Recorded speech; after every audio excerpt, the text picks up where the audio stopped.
YouTube, CJ Flyer, Backyard, Kansas, USA. I'm going to give you a little hydro hanger update today. Been about a month since we talked. And I tell you what, if I can get this thing filmed, it'll be a miracle. This is about the 6th or 7th attempt. For some reason, I just can't get this camera set up and mic set up to work, but we'll see if we can get her done. Anyway, like I said, it's been about a month. Lots happened. The structure's still standing. That's number one. We had 92 to 96 mile an hour wind gusts through here about 3 weeks ago. I was out on a trip, fortunately, but I expected to come home to this thing being laying flat on the ground, but it survived structurally. The tomatoes got beat up a little bit inside because the door was open and my side curtains are open, of course, for the warm weather, but there's a few green tomatoes laying on the ground, and the vines kind of got messed up a little bit, but not bad. Got that all corrected and re-trellised back out, but the structure itself, no damage. We did have one limb come down on the top of it back here, I guess over here on this side, and poke a little 6-inch, 7-inch hole in the top there, but other than that, it did great. And considering that there were actual full-size trees down all over town, and roof damage and structure damage. We had a little gazebo back over here that was kind of leaning about 15 degrees over, so we had some good gusts coming through here too. Yeah, I'm happy, ecstatic. Like to say that it was due to my engineering and forethought, but it wasn't. It just happened to work out good. The structure did great. So we're going to take you inside and show you what's growing. And wow, what a simple process, bottom line, hydroponics is. Very impressed with everything I've learned off of YouTube and all the folks out there that are doing these things. And I would encourage you to if you're thinking about doing this, get her done. It really does work. The box here is from Reaganite 71. I've been giving him a little bit of hard time on some videos here lately. And we did a little barter exchange. Hat for some fire roasted salsa, and so I'm going to do a little unboxing video of this, so stay tuned to watch for that. But for now, let's go ahead and take a look. Alright, inside the hydro hanger you can see that the tomatoes are growing tremendously up over my head here, probably 6-foot plants I suppose when you take them down off the shelf, all trellised up. The disease is, like I say, minimal. I might have some spot disease, I don't know. Again, I'm no garden expert here, but I don't have the blight that so many people battle all the time, and I think partially my disease control out here is due to not to spraying any commercial product, but I have a big barrel of worm/compost tea right next to the camera over there that you can't see, and every 2 weeks or so I come out and with my sprayer and I'll do some foliar spray on it, and then when I'm replacing water in my sump tank back over here, I'll also put about a gallon or two of that straight compost tea, just put that in the 100 gallons that I have back here of water. And I think externally they're being taken care of with anti-disease or disease resistance and the insects, and then internally as they're taking up some of that compost tea also, not only is it fertilizing, but I think it's giving it maybe almost like a booster shot, if you will. I may be reading more into it than it is, but here's what I have, and it's working good. Disease just isn't here. So some good, I'll give you some close-ups here of these tomatoes, but they're definitely hanging on the vine. Like I say, we've been harvesting probably 6 to 8 great tasting tomatoes off of here so far. Got some more turning. They are starting to accelerate in their ripening process, so before you know it, I'm going to have more tomatoes I know what to do with, which is part of the fun. As MHP Gardner has said, providing for others is just part of the joy of life. So I'll be able to give out. As a matter of fact, the wife's already complaining I'm giving too many of these tomatoes away to folks, but that's the fun part. I've got about 29, 30 Dutch buckets here, and unlike MHP Gardner and some others, I don't use a paint strainer for my perlite. I decided to go with a third full of pea gravel, which is in my ebb and flow bed also, but it's just pea gravel, little rocks, and it does two things. It obviously gives it some weight, so some stability, but the main purpose is it filters out that perlite. It keeps the top 2/3 of the bucket, which is full of perlite, it keeps that perlite in the bucket, So the Dutch buckets are draining back into the 100-gallon sump tank. I'm going through about 20 gallons of water. I'm replenishing with 20 gallons of water about every 3 to 4 days, especially since it's gotten hot. And then I'll go back in with some nutrients and fertilizer, which again is Master Blend, calcium nitrate, and some Epsom salt, and mix that back in. Sometimes I'll do a 5-gallon or 10-gallon batch. Sometimes I'll go back in with a 20-gallon mix. As I said, also, then every once in a while I add about a gallon or two of compost tea in with that. And everything seems to be doing good. I've had some, very little, but some blossom end rot, mostly on the Roma tomatoes, and maybe the Romas are more susceptible to that. I don't know.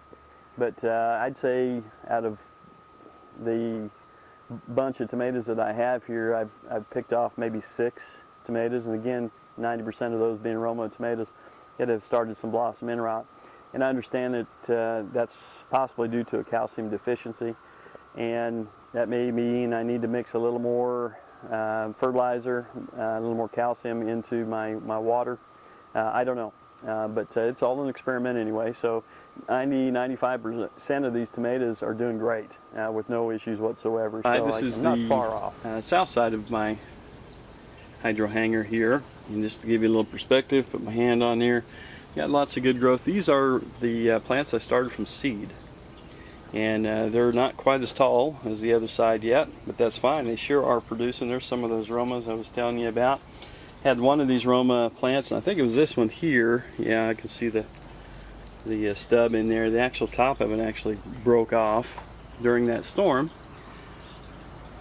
but it's doing fine. I just cut it all the way off, pruned it back, and it'll be a short plant now, but it is producing, so I'm happy with that.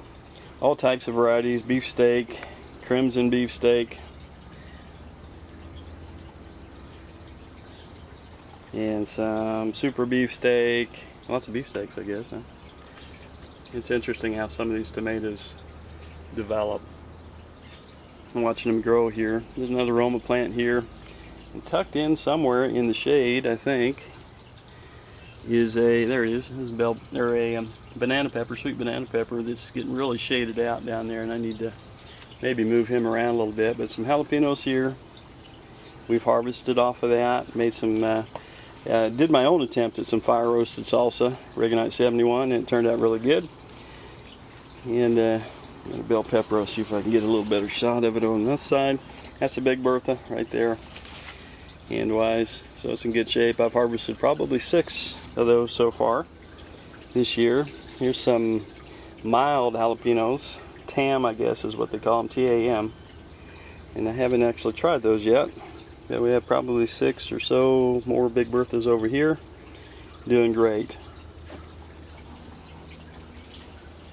The sump tank down here, I installed that little flag right there and some marks on it to give me a quick visual of the water level, because initially when these plants started using the water, that water was going down awfully fast, and so being gone, I had my son-in-law keeping track of that, so I gave him a good visual there so he could know for sure when he had to add water. So some more sweet banana peppers, 2 cherry tomatoes are just doing great, coming up over the top. Got them trained up on the trellis there. They're almost at the top, and I counted the other day. I've got 75 or so potential and actual tomatoes on these 2 cherry tomato plants, and they're looking great. Again, no blossom end rot on that stuff. Here's an I think this is an Amana orange. Yeah, it's an Amana orange. It's doing pretty good. They're cracking out at the top here a little bit, but there's still going to be some good eating stuff. And it's not producing, it's a big plant, but it's not producing a bunch of fruit. And this is a Caspian pink. And then we have kind of a mutant going on right there. That one's going to be a big one. It's already a big one.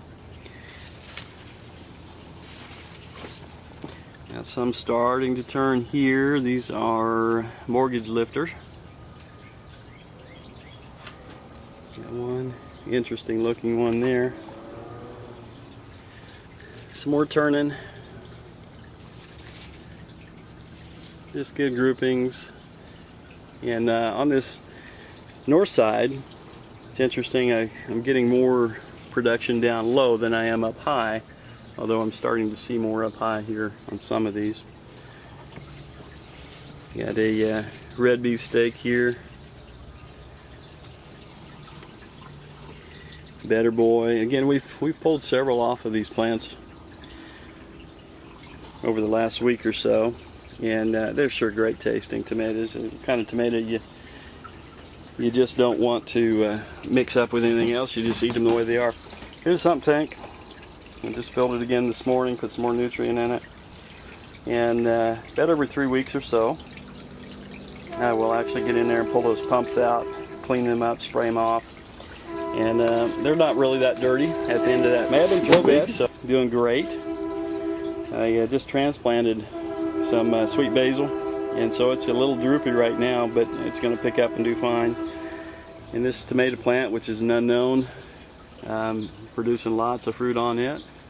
And the okra, doing great. Got my first bloom, as a matter of fact, today. And you know, it tells you how much I know about gardening. I was thinking these were actually okra that were coming up out of there, but they're actually the flowers. So, so it'll be neat to watch those progress. Before I left on one of my trips, I decided I'd try to sow some carrots, see how they do in this gravel bed. And to recap, the gravel bed is all gravel, pea gravel, and you can see the homemade bell siphon right there. And the flow rate, the inflow and outflow rate is about 15 minutes. 15 minutes to fill and about 45 seconds to empty. So strawberries, they're doing great. I think in my next attempt on the hydro hangers, the bigger size, I go biggie size with it, I think I'll dedicate one of these beds, and maybe a bigger bed, completely to strawberries. I apologize for the train in the background. This is the kind of morning I'm having trying to film this stuff. There's either a dog, or the mic's not working, or now there's a train. So anyway, the strawberries are doing great in here. And the carrots, like I said, we're going to see how they do. I need to thin them out, I suppose, but I'm just going to see how they do. What have I the way learned they off are. this hydro hanger experiment? Lots of things. One, like I said, it's at the beginning, it's an easy process. You don't have to go this big. This isn't huge by any means, but you don't even have to go this big. A bucket or two on your back patio, cut a hole in that bucket, put some grow media in there, some type. Just, you know, if all you got is some gravel, put that in there. Get you a tomato plant, stick it in there, and then hand water the thing. And you'll have great results, and you won't have to battle the bugs. You won't have to battle the weeds, and you'll get some fruit, and it'll be a very satisfying thing. So the hydroponics, I recommend it to anybody, no matter where you're living. You can do that. The the ebb and flow bed, on my next time around, like I said, I'm going to expand on that because it's another easy way of doing things. For sure, a couple of beds of strawberries in there. They are worm tea, compost tea. I'm a believer in using that stuff to keep the disease down, to keep the bugs off the plants. It's working great. The fertilizer I'm using, recommendation came from Bobby over at MHP Gardner, the Master Blend from Morgan County Seeds there in Missouri. It's great stuff. It is working, and I would definitely use that again. Subscribers, thank you for subscribing, and the goal for me is not to get 20,000 subscribers or any amount. Just the goal for me is to be able to transfer some knowledge, stuff that I'm learning to you, and if I'm doing that, that's great, and if that's making the subscribers happy and get more because of that, that's great. That's what it's all about, and it's the free transfer. I'm not charging anybody for anything. Again, because I don't consider myself an expert. I'm just having fun out here. So if you have questions about anything I've done, be sure to go and take a look at my other videos. Maybe I've explained things there, but just down in the comments there, ask me whatever you'd like, and I'll see if I can come up with a good answer for you. Oh yeah, the worm composting bin that I started is doing great. I just built a kind of a harvester, if you will, for the worm castings. It's a deal where you turn it, and it's got some steel or wire mesh around it, and I'm doing a great job explaining it here. I'm going to have a video on that too. You just sit there and you crank the thing and dump in the worm bedding, and the worms go through, the dirt falls, or the castings fall through, and it works great. I built the whole thing for about $7, guys. It's real easy to do. So we'll do another update here in a couple weeks, 3 weeks, and let you know how things are going. For now, thank you so much for stopping in and taking a look. CJ Flyer, Backyard Kansas, USA. Godspeed, God bless. We'll see you.